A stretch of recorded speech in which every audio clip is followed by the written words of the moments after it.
Estamos começando hoje o nosso segundo dia de Rio to See Alive, essa maratona de conteúdo digital do Rio to See.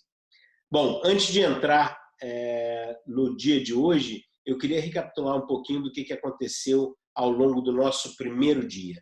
Bom, a gente começou com o painel A Narrativa do Futuro. Nesse painel, o Ronaldo Lemos entrevistou o Cixin Liu, autor chinês e primeiro asiático a ganhar o Prêmio Hugo. Eles conversaram sobre ciência, espaço, a situação atual e o mundo pós-pandemia. O ponto alto foi a imaginação dos cenários de futuro partindo das premissas da premiada trilogia de Liu, O Problema dos Três Corpos.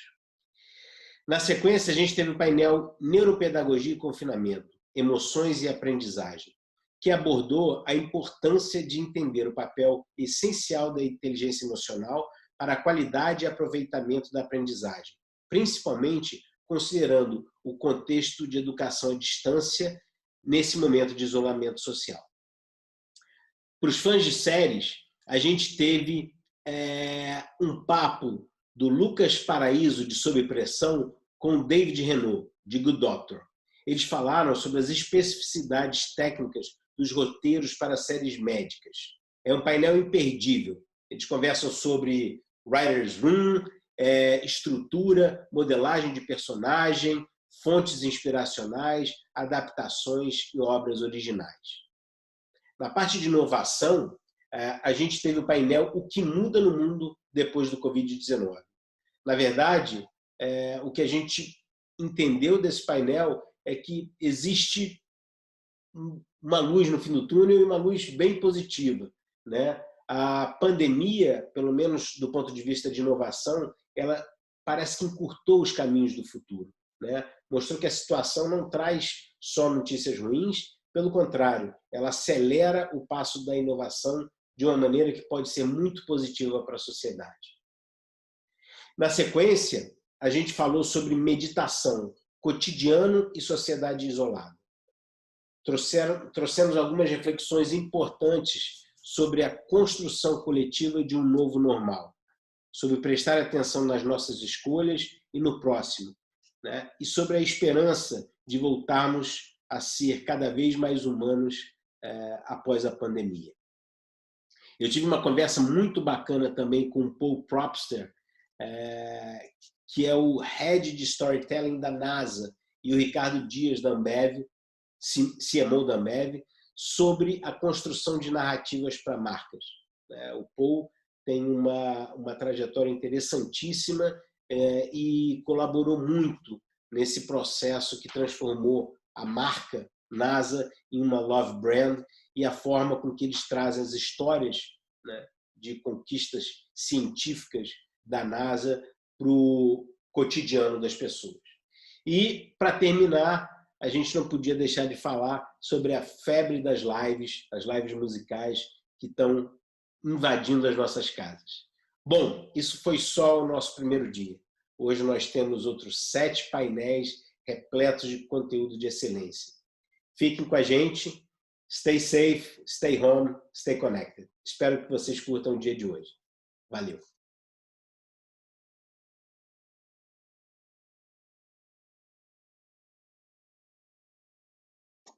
Olá, eu sou a Camila Perlingeiro e junto com a Ana Paula Costa e a Marta Ribas da MapaLab, nós somos as curadoras do Story Village, que é a área dedicada à literatura e ao mercado editorial no Rio to See.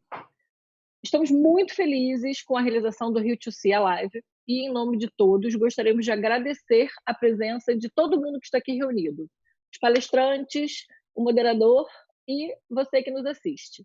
E é com orgulho que eu apresento o painel Pluriautores, a escrita em diferentes suportes. Escritores que escrevem livros, roteiros, podcasts, audiodramas, que são referência da literatura, da TV e do cinema, falam sobre o papel do pluriautor como criador de conteúdo para diferentes formatos e plataformas. E conosco hoje estão Rafael Montes, Rai Tavares e Lúcia Silvestre, escritores e roteiristas que vão conversar hoje com o jornalista Juan de Souza Gabriel sobre como é trafegar sobre universos que são, ao mesmo tempo, similares e díspares.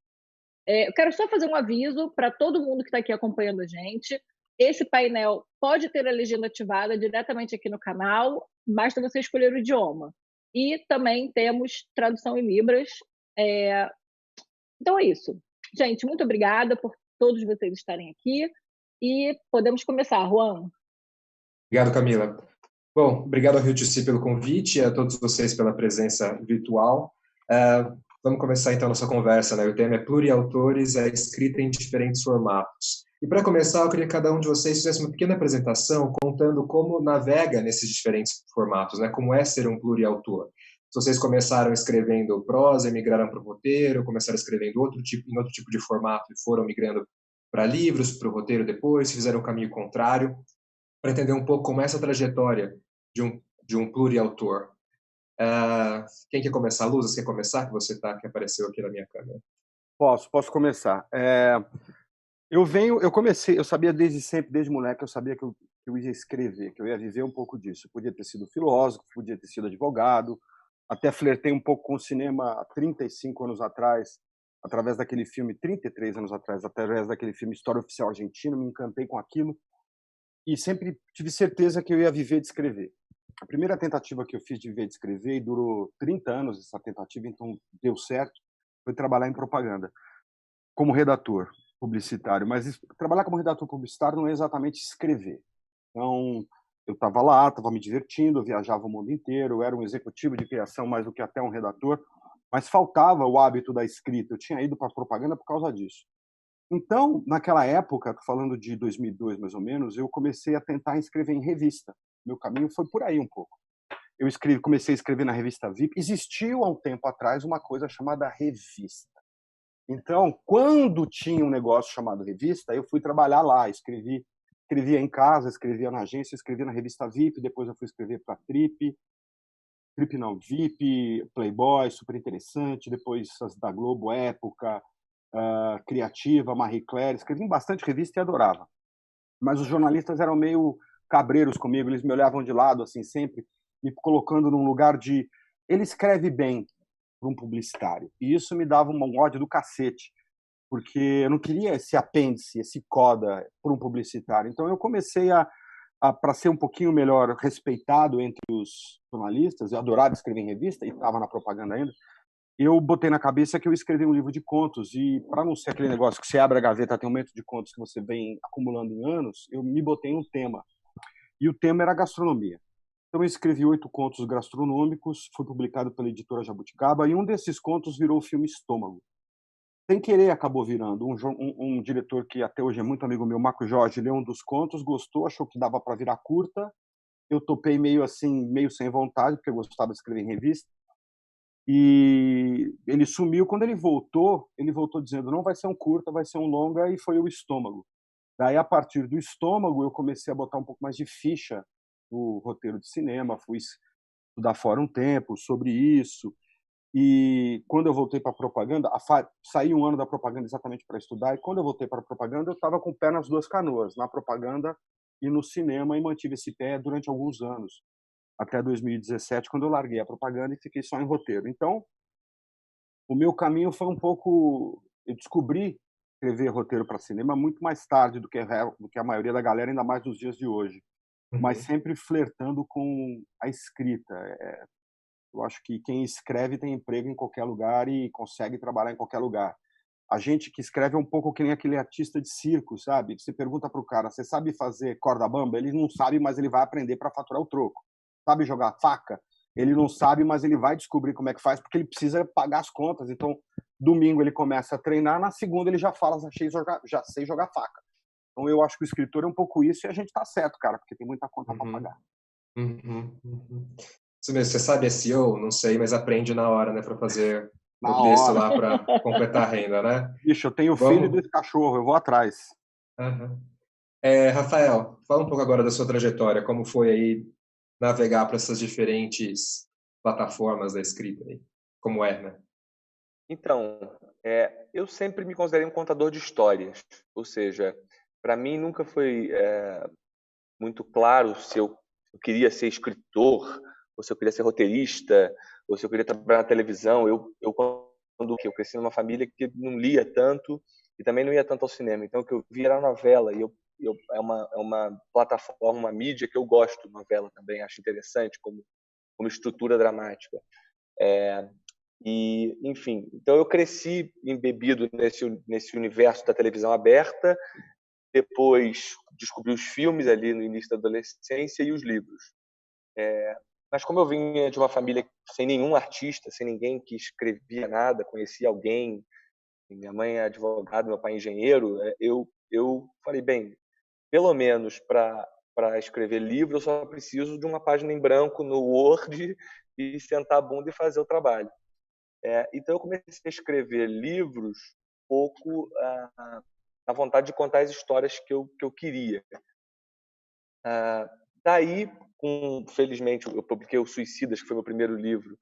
Eu escrevi dos 16 aos 19, ele saiu quando eu tinha 20 anos, e ele saiu finalista de prêmios e tal, então deu uma repercussão interessante. E o meu segundo livro, Dias Perfeitos, foi um livro publicado já pela Companhia das Letras, por causa da repercussão do primeiro, e foi um livro que na primeira semana ele vendeu para 24 países. Várias línguas, tem turco, tem em chinês, em várias línguas. E nisso a repercussão foi muito grande e eu passei a ser convidado para trabalhar. E dizem que as minhas histórias são muito audiovisuais, né? As pessoas liam e enxergavam imagens ali. Então falaram, poxa, vem fazer roteiro. O primeiro convite que eu recebi foi curiosamente para adaptar um livro do Luiz Alfredo Garcia Rosa, que é Uma Janela de Copacabana, a série Espinosa. Uhum. E foi exatamente como o Lusa disse, ou seja, eu lembro que eu fui para a reunião, né, totalmente perdido nesse universo, e perguntaram, olha, a gente começa, faz uma Bíblia, depois faz uma escaleta, e aí eu cheguei em casa, Google, o que é Bíblia, o que é escaleta, e eu tinha que entregar, eu saí falando que eu sabia fazer e iria entregar, né? Então, foi divertido nesse sentido. E aí foi curioso, porque justamente o Dias Perfeitos me abriu essa porta para a televisão, né? Foi a primeira série que eu escrevi como colaborador, um dos roteiristas da sala de roteiro, o Espinosa, e ao mesmo tempo a Lúcia Murat também leu uma matéria que saiu, acho que no segundo caderno, e estava escrevendo na época Praça Paris, e ela queria uma pegada mais policialesca, de thriller para um filme dela. E aí então eu fui fazer o Praça Paris. Desde então eu confesso que eu gosto de trafegar todas as mídias, ou seja, eu gosto de escrever livro, mas eu não consigo. Eu tenho alguns colegas que conseguem e dizem, não, livro eu gosto mais porque é meu, tem a minha cara. Eu confesso que eu não consigo escolher. Eu acho que cada um das plataformas, digamos, tem o seu prazer e a sua dor, sabe? Então, eu gosto de trafegar nessas 3 áreas, que é fazer literatura, escrever roteiro para cinema e escrever roteiro para televisão. Acho que é isso. Okay. E você, Rai, como é para você ser uma pluriautora? Queria agradecer o convite de eu com esse painel incrível, eu sou muito pessoa do mundo, eu sou aqui como fã. E, enfim, eu sempre fui uma adolescente um pouco perdedora, um pouco loser, assim, e eu lia muito, gostava muito de ler, porque era o que me deixava feliz, eu não tinha muitos amigos, começa a chorar, né? Mentira. E eu comecei escrevendo fanfic, né? Eu já comecei escrevendo um tipo de escrita completamente da internet, né? Uma coisa que surge na internet, surge ali com Star Wars, com as pessoas querendo expandir o universo e cresce muito. Então eu comecei escrevendo fanfic, né? Mas assim, foi como o Rafael falou, minha família não tenho artistas na minha família, minha mãe é professora de português, meu pai também, enfim, da tecnologia da informação. Não tinha ninguém próximo a mim que me falasse, não, segue isso, investe nisso, né? Então eu comecei super cedo, com 13 anos já escrevi um livro de 1000 páginas, era muito ruim, mas enfim, fui, né, melhorando com o tempo. Mas eu fui perseguindo uma carreira um pouco mais tradicional. Então, me formei em gestão pública, trabalhei na prefeitura, depois fui trabalhar numa Uniforme, empresa de mobilidade, mas sempre com aquela coisa e sempre escrevendo, sempre produzindo para a internet. Passei 10 anos escrevendo na internet, publicando de graça para as pessoas lerem. Comecei com as fanfics, depois fui para histórias originais. E aí, em 2017, eu estava cansada já e, enfim, eu fiz um post desabafando sobre como eu não conseguia publicar, não conseguia uma chance. E a editora da Galera Record me contatou e deu certo, eu consegui publicar. E naquele momento, eu estava realizando o maior sonho da minha vida, que era publicar um livro de uma grande editora, né? Pelo selo Galera, que era um selo assim que eu sempre fui apaixonada, de livros jovens, né? E eu pensei que fosse parar ali, entendeu? Realizei meu sonho, vou seguir aqui com a minha carreira tradicional, enquanto isso eu vou escrevendo uns livros. Mas aí alguma coisa assim, dentro de mim falou, não, você vai ser muito infeliz se você fizer isso. Eu já estava infeliz na minha carreira, na minha profissão, não era o que eu queria fazer, eu sempre quis escrever, sempre foi uma coisa pela qual eu fui apaixonada. E aí, em 2019, ano passado, eu resolvi largar tudo e só viver da escrita. Mas por que eu fiz isso? Justamente porque eu me arrisquei em outras modalidades, né? Então, com os 12 Signos de Valentina, que foi o primeiro livro, algumas produtoras entraram em contato comigo para adaptar o livro, né, para filme ou série. E aí eu conheci todo esse mundo do roteiro, do audiovisual, que eu não conhecia. Assim, eu não tinha comigo que isso era uma possibilidade no Brasil, viver de roteiro, viver de escrita, assim, escrevendo histórias para filme e para série. E foi logo assim no início do boom dos canais de streaming, né, que começaram a vir para o Brasil. Então estava muito aquecido. E aí eu descobri esse mundo novo, né? Eu falei, putz, existe aqui uma possibilidade de continuar escrevendo e continuar pagando os meus boletos e escrevendo outras coisas, né? Porque o livro, querendo ou não, ainda é um mercado nichado, né? Não é uma coisa massificada, infelizmente. E o roteiro não, o roteiro você consegue atingir mais pessoas, né? E aí eu fui estudar, fiz 2 anos de curso na roteiraria, fiz a formação de artistas, depois a oficina de série para TV. E comecei a mergulhar mais nesse universo. Eu vendi 2 livros meus para adaptação audiovisual. Fui para o Frapa, que é o festival de roteiro que tem, né? Ganhei o Frapa. Foi uma coisa assim, foi muito... Eu mergulhei mesmo de cabeça. Fui estudar muito, porque eu queria muito escrever para roteiro, né? E aí eu também comecei a arriscar para outras modalidades. Então, com as meninas da Mapa Lab, ano passado eu desenvolvi um audiodrama, né, que é uma novela para você escutar, foi bem interessante, foi o que vocês comentaram também, né, tipo, você sabe escrever um audiodrama? Claro que eu sei, nasci sabendo, eu vou sentar aqui e escrever esse audiodrama. E aí, o roteiro é a mesma coisa, foi a mesma coisa com o Rafael, assim, não, você faz uma bíblia, depois uma escaleta, eu não, claro, eu vou chegar em casa e desenvolver essa bíblia. E eu cheguei em casa e joguei no Google, o que é uma bíblia? Foi bem difícil de descobrir, né, porque só me dava o resultado da Bíblia Sagrada. E, enfim, fui me arriscando. Também escrevi um audiobook, então um livro só para ser escutado, né? Não vai sair em formato de livro, né, físico. E aí eu fui me arriscando. Eu acho que, assim, hoje, se você é um contador de histórias, não dá para você se limitar, né? Eu só escrevo roteiro, eu só escrevo livro, eu só faço isso. Porque eu acho que você acaba limitando o alcance da sua história. Então, com o livro eu posso ser mais livre, realmente. Com o livro eu posso criar mundos, porque não tem custo você criar um mundo ali no livro. No filme você tem um orçamento, na série. Por outro lado, na série você tem a magia de um negócio que você escreveu ser atuado, filmado e passar para as pessoas assistirem. Então, eu acho que são vários ofícios diferentes que o contador de história, se ele for atrás, ele consegue aprender e fazer e consegue contar histórias de maneiras diferentes, né? Eu acho que a gente precisa de um pequeno glossário. Algum de vocês precisa explicar o que é uma bíblia e o que é uma escaleta para quem está assistindo e não é... Quem pode fazer esse serviço? Escaleta, a melhor imagem para a gente ter da escaleta é pensar numa partitura de música. A partitura de música, quando você olha para a partitura, você tem os compassos, um compasso do lado do outro, e você tem uma pequena historiazinha, você vai contando dentro de cada compasso.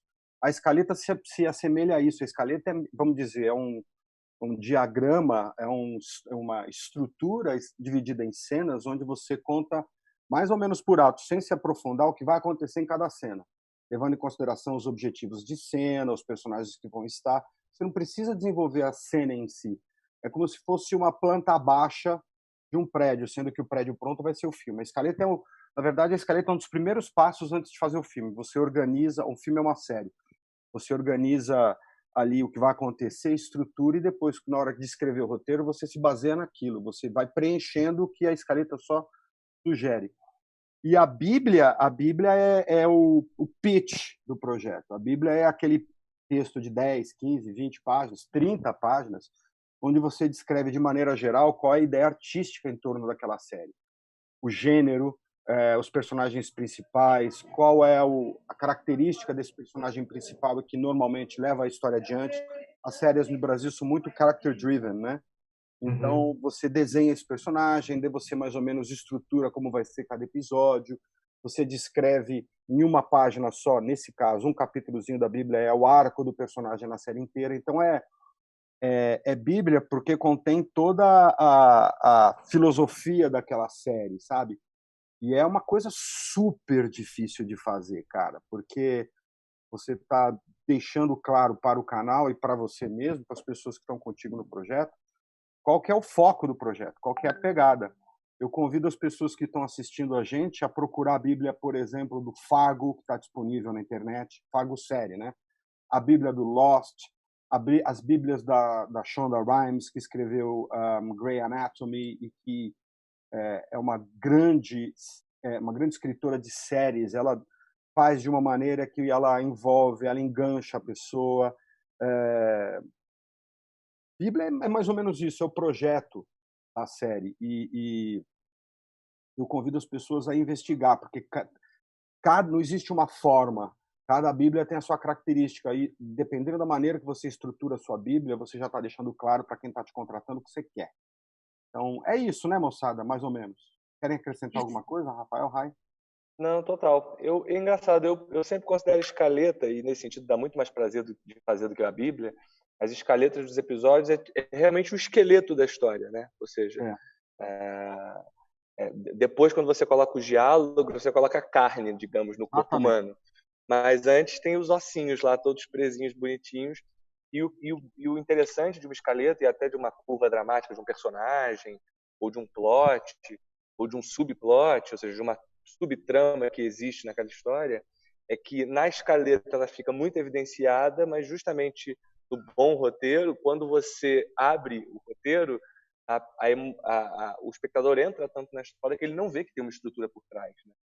Nas boas histórias, essa estrutura que na escaleta é importante ficar tão claro, ela quase fica escondida para o espectador comum. Esse é um jogo bastante interessante. E a Bíblia é o que o Lusa disse, é esse trabalhão de fazer.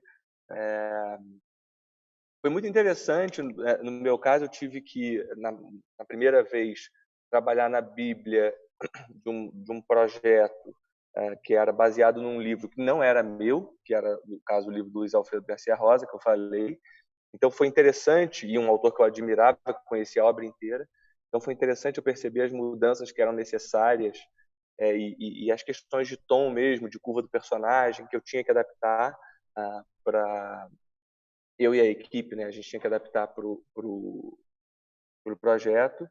E mais adiante agora a série O Bom Dia Verônica, que é um livro escrito por mim com a Ilana Casoy, e aí eu fui fazer a adaptação e justamente mais uma vez eu tive que distanciar do autor que tinha feito o livro para fazer a adaptação necessária ao audiovisual. Então essa linguagem da Bíblia é realmente muito difícil, como o Lusa disse, vale a pena dar uma lida em outras Bíblias. Eu adoro a do The Wire também. Você mencionou, mas é ótima, porque ela fala justamente do tom não só da primeira temporada, mas da série como um todo, né? O The Wire, já que você citou, tem algumas séries que são clássicas, como estrutura, como pegada que trouxe ao mundo, como Breaking Bad, por exemplo, como Sopranos antes ainda como Seinfeld, como Friends, antes ainda como aquela série no boteco, que eu esqueci o nome agora, que era com o Ted Danson. Cheers. Cheers, e antes do Cheers, as séries de policial, Bareta, enfim, tem sempre uma série que rompe barreiras, né? E o The Wire foi uma delas. Inclusive, um dos roteiristas principais do The Wire, que é o Dennis Lehane, ele escreveu aquele filme do Champagne, dos Meninos e dos Lobos, que é um baita filme. E os melhores... Que é baseado no livro dele, né? É baseado no livro dele. Do livro e do filme. Esse cara é bom pra cacete. Mas o grande salto mesmo que é feito quando você está produzindo um filme ou você está escrevendo um filme ou uma série, o grande salto são dois grandes saltos. O primeiro é quando você estrutura a escaleta, que você fala assim, temos. Mas o salto que eu realmente acho importante, como o Rafael falou muito bem, é esse passo da escaleta para o roteiro, sabe? Porque é ali que você interpreta a escaleta, tem coisas que você tem na escaleta que são muito expositivas, e na hora que você escreve o roteiro, você tem que dar um talento, um charme, você tem que realmente... A estrutura está lá para te servir, para fazer com que o espectador não te largue, mas se ele perceber que está sendo chavecado nesse sentido, a gente perde ele. Mas The Wire é uma série sensacional mesmo. Uhum.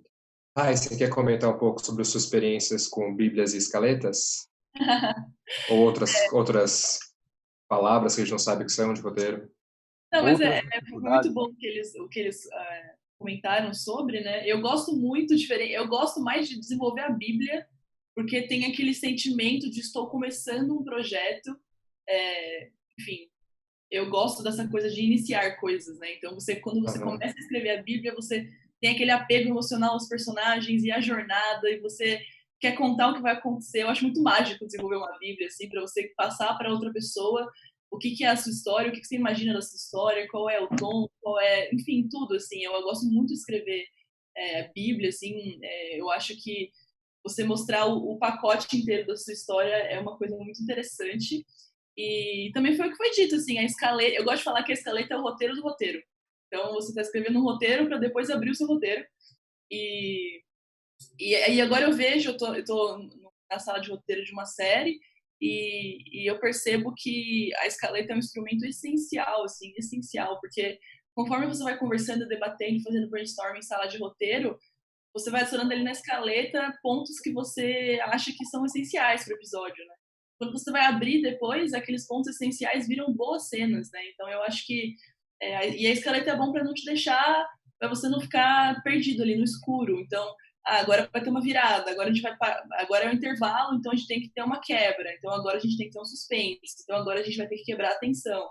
Então a escaleta é interessante por isso, e é uma coisa que eu trouxe para os livros, assim. Agora, para escrever livro, eu não escrevo mais livro sem ter uma escaleta do livro. Não que seja a mesma coisa, né? É diferente, porque o livro você é um pouco mais livre, né? Mas é uma coisa que eu coloquei para minha vida para escrever qualquer coisa, porque senão você se perde também, né? O ser humano consegue armazenar até determinado ponto na cabeça, né? Se você não tem ali uma estrutura, uma coisa que te lembre de onde a sua história partiu e para onde ela vai. Acho que o melhor exemplo disso é uma série que eu gosto muito, que é o How I Met Your Mother. E, enfim, eles tinham ali o ponto de partida e depois de 10 temporadas eles ainda estavam presos ao ponto de partida. Então, aquele final que muita gente não gostou se remete muito ao que eles queriam fazer lá na primeira temporada, só que a história cresceu tanto, virou outra coisa. E quando eles mantiveram o final, as pessoas não gostaram. Houve um rompimento, né? Então, eu acho que a escaleta é bom para você também colocar tudo na sua frente e ver, bom, onde estava a minha história, para onde ela foi, e será que eu me mantenho na minha ideia original? Será que eu vou para outro lugar? Então, é isso, assim, eu gosto muito de fazer escaleta e Bíblia, eu acho que são... Porque depois quando você senta para abrir o roteiro, aí você olha para a página branca e fala, e agora? O que eu faço com isso aqui? E a escaleta e a Bíblia é um pouco mais prazeroso. Engraçado. Quando eu falei da Bíblia, o que eu acho difícil na Bíblia, não sei se vocês concordam, mas é que a Bíblia ela tem um estilo que não é nem literário e nem é parecido com o do roteiro. A Bíblia ela não pode nem ser tão objetiva e seca quanto é um roteiro, né? Que o bom roteiro, ele na rubrica, ele é direto ao ponto, ele diz qual é a ação do personagem, ele é enxuto, um bom roteiro. E a Bíblia não pode ser tão enxuta, porque senão ela não causa emoção, ela não cumpre um papel, digamos, de vender, de convencer quem vai ler e falar, nossa, isso aqui é uma boa história. Mas, ao mesmo tempo, ela não pode ser exatamente literária, cheia de estilos, de frases bem construídas. Não, você tem que trabalhar com imagens, você tem que trabalhar com clareza, você não pode ser abstrato, tem que ser bem concreto nas suas noções de tom da história, de curva do personagem, perfil do personagem. Então, é esse meio do caminho, digamos, da Bíblia que eu acho E é interessante, mas sim difícil de fazer. Eu acho que... Não, eu só ia comentar da Shonda, né? Que você comentou da Shonda, e a Shonda faz. Eu acho que as Bíblias dela são bastante literárias, né? Eu adoro ler as Bíblias Exatamente, dela. mas é interessante, é um meio do caminho ali. O The Wire também, ele começa conversando com quem está lendo. Então. Eu vou falar por mim, tá? Eu parto do pressuposto que as pessoas que estão lendo hoje Bíblia no Brasil e no mundo, eles leem 5, 6 Bíblias por semana. E nem todas as Bíblias, para dizer até com sinceridade, a maioria das Bíblias é mal escrita, na gramática mesmo, na forma, não estou falando das ideias. Então, quando eu vou escrever Bíblia, eu invento moda. Eu escrevo do jeito que for mais confortável para mim. Tento escrever dentro da linguagem que é habitual para mim. Quando você vai ver a Bíblia, por exemplo, e eu acho que as pessoas que vão ler até gostam disso, porque isso implica, de certa maneira, uma desconstrução que vai acabar indo para as cenas, para os roteiros. A Bíblia pode ser um negócio muito chato, confortável de ler, ou pode ter um flerte maior com a literatura, com uma leveza, com até a linguagem da crônica, e fazer com que ela fique mais legível, diminuindo um pouco a chateação de quem vai ler. Eu aprendi com a Andréa Barata, da O2. A Andréa Barata dizia que, na época que ela era... ela participava de bancas julgadoras para aprovar projetos, para aprovar roteiros, ela dizia da dificuldade em ler 100 roteiros, porque desses 100, 98 são mal escritos. Eu sempre parto do pressuposto que as outras Bíblias são mal escritas e eu tento reverter um pouco essa forma, escrevendo de um jeito que seja mais confortável para mim e mais divertido para o leitor. Isso eu já aviso os caras. Antes mesmo de me contratarem, eu falo, a minha Bíblia é soltinha, tá? É porque não só fica mais confortável para eu escrever, como traz isso que o Rafael está dizendo. Qual que é a melhor linguagem? Qual que é a melhor maneira de você escrever uma Bíblia? É óbvio que na forma, que na estrutura, tem que estar tudo ali. Quem é o seu personagem, qual é o gênero, para onde nós vamos, qual é o sabor dessa série, quais são os personagens secundários, como é que você vai estruturar a série, vai ser uma série em 4 atos, com midpoint, low point, ou vai ser uma coisa tipo a Mrs. Weasel, que às vezes você olha ali tentando entender a estrutura e fala, meu Deus, mas onde está o primeiro ato disso? E mesmo assim funciona. Então eu sou um pouco, eu gosto muito do jeito que a Shonda Rhimes escreve, eu gosto muito do jeito que o Breaking Bad aconteceu, mas por outro lado eu deixo sempre aberto as possibilidades para zoar um pouco o barraco, não só na forma, como no jeito de escrever, e eu tenho a impressão que essa é uma maneira mais legal da gente fazer. Pegando o exemplo de vocês dois, da Rai e do Rafael. Eu sou o cara que está contratando vocês dois para uma Bíblia, eu quero ver o pessoal de vocês lá. Eu quero ver como é que o Rafael, que escreve os livros dele daquela maneira até Rubem Alviana, um pouquinho seco, mas ao mesmo tempo poético, como é que ele vai trazer isso para a Bíblia? Então eu sempre gosto de zoar um pouco o barraco, sabe? E tenho a impressão que quem vai ler até gosta, porque é um pouquinho diferente, traz prazer. Só para acrescentar um pouco mais essa dificuldade de escrever Bíblia. Ao mesmo tempo que é super difícil, e ao mesmo tempo que às vezes até parece, para um artista, parece até um pouco desnecessária, porque as ideias estão aqui, cara. Me contrata para escrever o roteiro, que daí você vai ver. Por outro lado, hoje é obrigatório, né? Você não consegue emplacar absolutamente nada se você não tiver uma Bíblia consistente. Então eu acho que está um pouco ligado ao jeito, da forma, da estrutura que você faz e também o chaveco da linguagem. Eu gosto de chavecar. Legal. Queria falar que vocês falassem um pouco mais sobre as diferentes linguagens que vocês acabam exercitando nessa transição, nesse percurso entre aquilo que é escrito para continuar apenas em palavras, aquilo que vai virar imagem, e aquilo, né, no caso do projeto que a Rai comentou, que vai virar só áudio. O escritor, geralmente, a gente ouve que ele é quase Deus, ele consegue criar um mundo inteiro a partir de palavras, não precisa que ninguém pague aquele mundo, não precisa que aquilo se torne materialidade. O roteirista não, ele precisa pensar em imagens, em diálogos, e agora o roteirista de um podcast ou de um audiodrama precisa pensar naquilo só como som. O que isso muda quando vocês estão escrevendo? Que habilidades cada um desses tipos de escrita pede de vocês? E também como vocês acham que essa experiência acaba influenciando as outras coisas que vocês fazem? Por exemplo, ter que escrever roteiro, mudou alguma coisa quando vocês têm que escrever crônica ou quando escrever um romance ou um conto? E o contrário, como que é?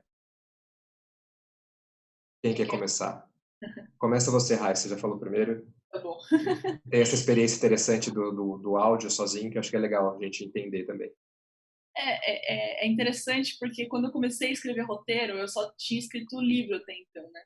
Então as minhas linhas de ação, as minhas rúbricas eram ridículas, assim. Não, ela sentiu, ela achou, ela não sei o que lá, ele não sei o que lá, ele olhou contemplativo. E aí depois você percebe que isso é uma coisa do livro, assim, esse mergulho na cabeça do personagem, do psicológico do personagem é do livro.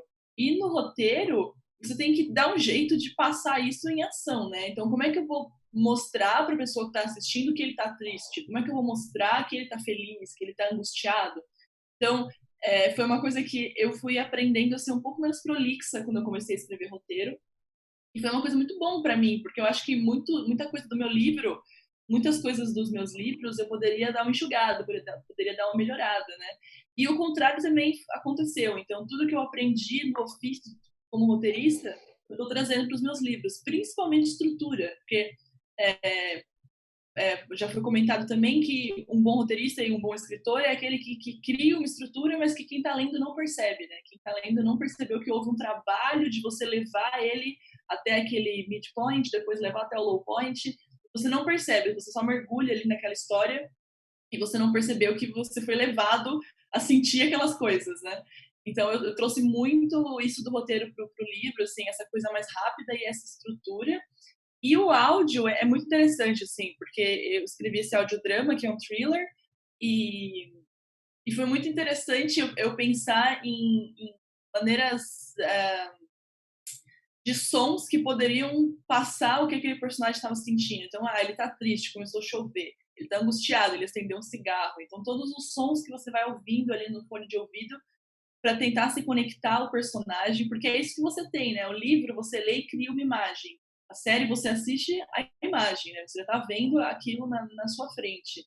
E o áudio eu achei complicado nesse sentido, assim, foi um desafio nesse sentido, porque como que eu vou fazer essa pessoa imaginar o que está acontecendo? Como que eu vou fazer ela perceber que está tenso? Como que eu vou fazer ela perceber que ela está ouvindo um velório?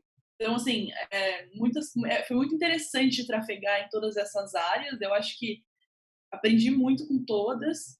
E eu brinco que o livro foi meu primeiro amor, só que agora eu estou apaixonada pelo audiovisual. Então, eu nunca vou abandonar o livro, porque o livro tem essa liberdade de criação, e o roteiro não, né? O roteiro tem a liberdade que o orçamento te dá, né? Então você tem esse limite de liberdade aqui, esse orçamento é a sua liberdade. Mas é uma mídia muito gostosa de escrever, assim, é uma coisa muito rápida, muito dinâmica. Você ganha muito no diálogo, você ganha muito em poucas ações. E no livro, o livro você tem que acabar mergulhando mais ali no personagem, né? Então é bem diferente.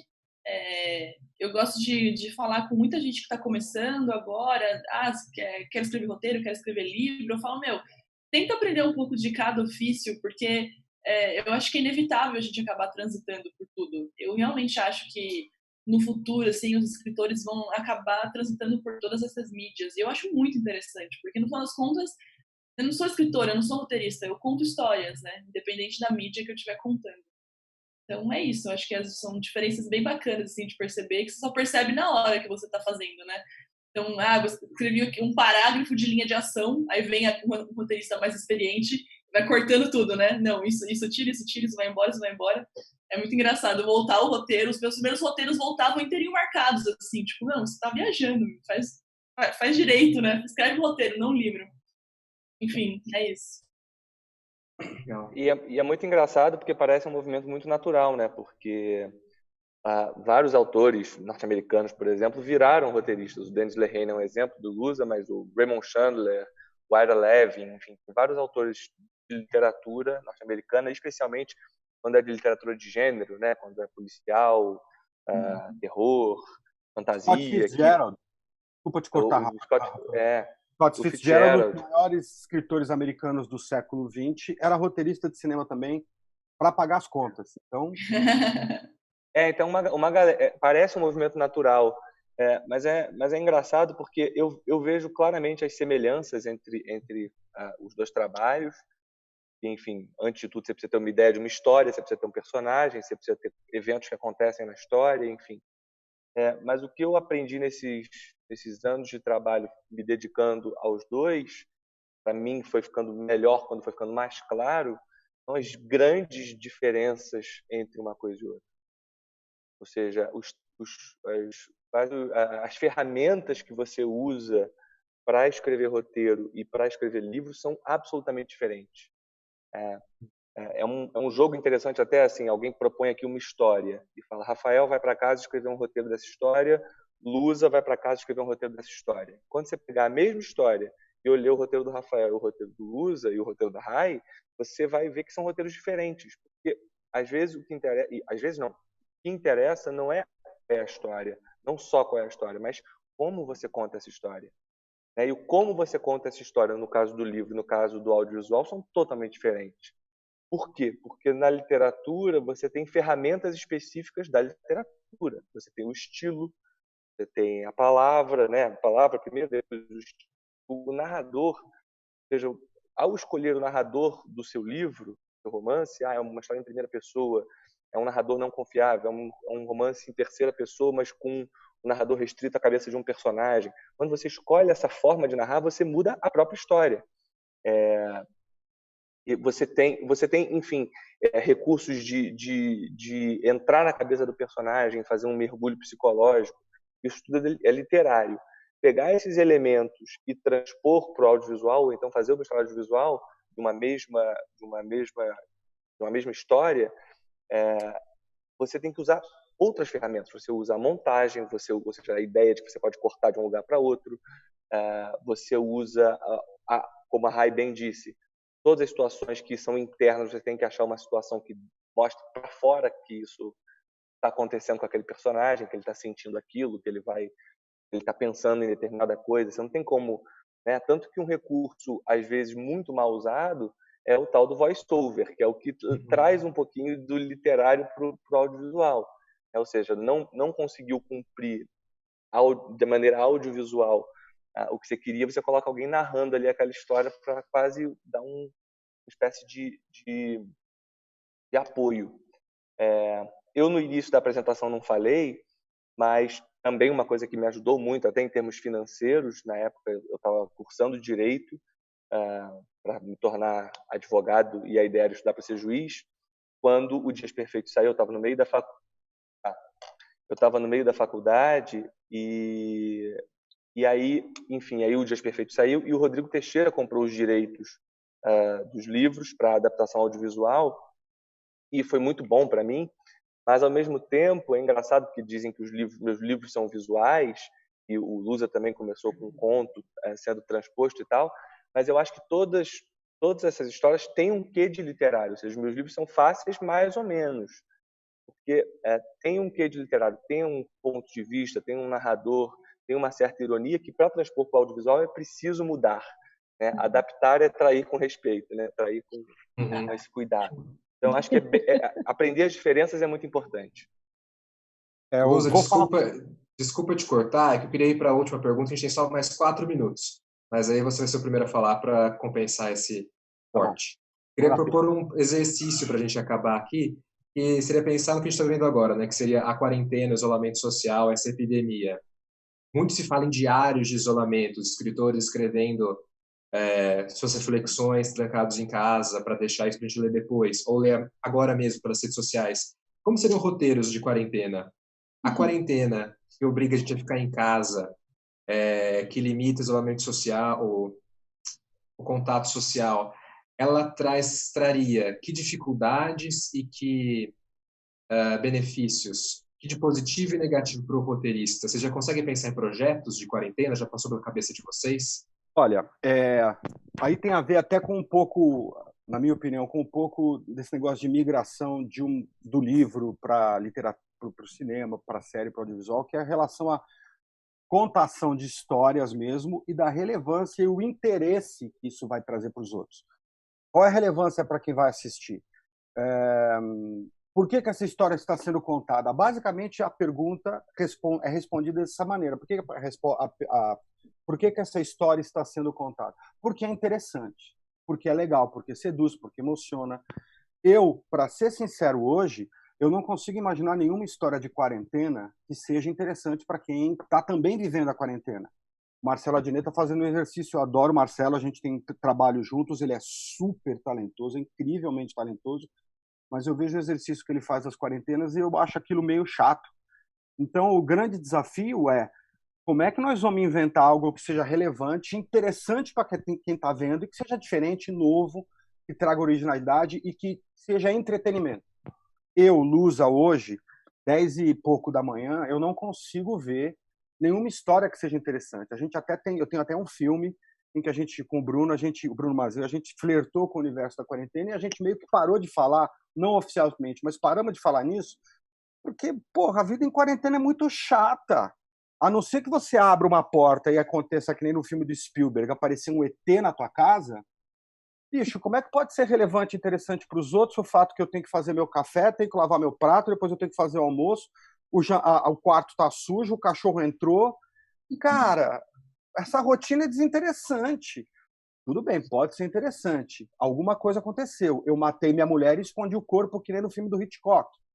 Mas quarentena em si eu acho muito mala para ser uma história a ser contada, cara. A gente tem que ter algum tempero. Não é só, vamos contar uma história da quarentena. Por quê? Porque é super legal. Não é! Então eu acho que essa avaliação de esta história vale a pena ser contada, eu acho relevante e eu acho que é o sarrafo mínimo de qualquer coisa que a gente esteja fazendo. Seja filme de quarentena, seja série sobre bicho, enfim.